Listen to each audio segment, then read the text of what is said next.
Hey guys, welcome back to Electrical Car Repair Live. Thank you guys for watching and subscribing to the channel. In today's video we'll be working guys here on a Dodge Dart, and we'll show you guys where to find one fuse. Actually one fuse controls 4 or 5 different things. That fuse guys controls the auxiliary port. Let's say you try to connect your phone or your MP3 player, doesn't work guys.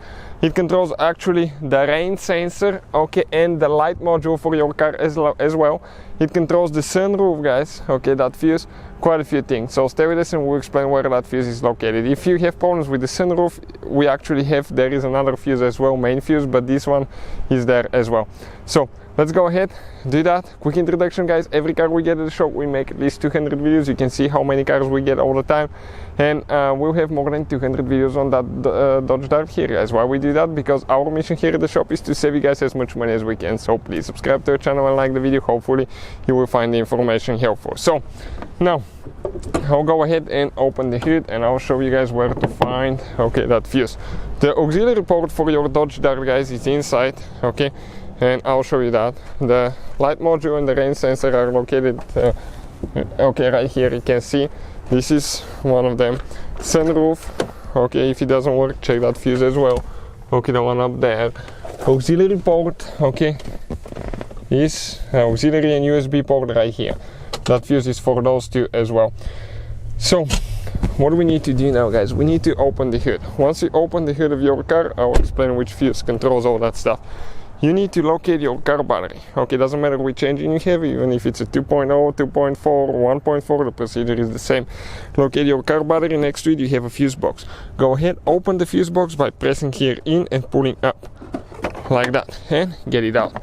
Now on the back side of the fuse box you will be able guys to see the different fuse numbers and relays. You can see T is a relay, F is a fuse. So we need to guys start with the fuses, and the fuse that we're looking at now guys, okay, for that controls all these different things, it's actually guys fuse number 85. Fuse number 85, and check it out how they label those. 82, 4, 81, 2, 1, really confusing. But if you come right here, you're going to find that we have fuse 85 right here under that relay, the second fuse on the left side, 10M fuse, this one right here. So if you guys get a fuse puller, if you're on the market for good fuses, replacement fuses for a really good price, check out this one guys. It comes with a free fuse puller. We'll have the link in the description of the video below. All we have to do, grab the fuse, okay, and pull it out, but it's actually very limited room there guys. So I have trouble getting it with the fuse pull. I'll go ahead, grab the big one, see, okay, right there, and fuse came out. All we have to do now, okay, we have to get another 10M fuse and replace it guys, and this is the fuse for all this stuff. So hopefully guys the video will be helpful to any of you trying to do that. Thank you for watching guys. Please subscribe to the channel for more videos and see you guys next time.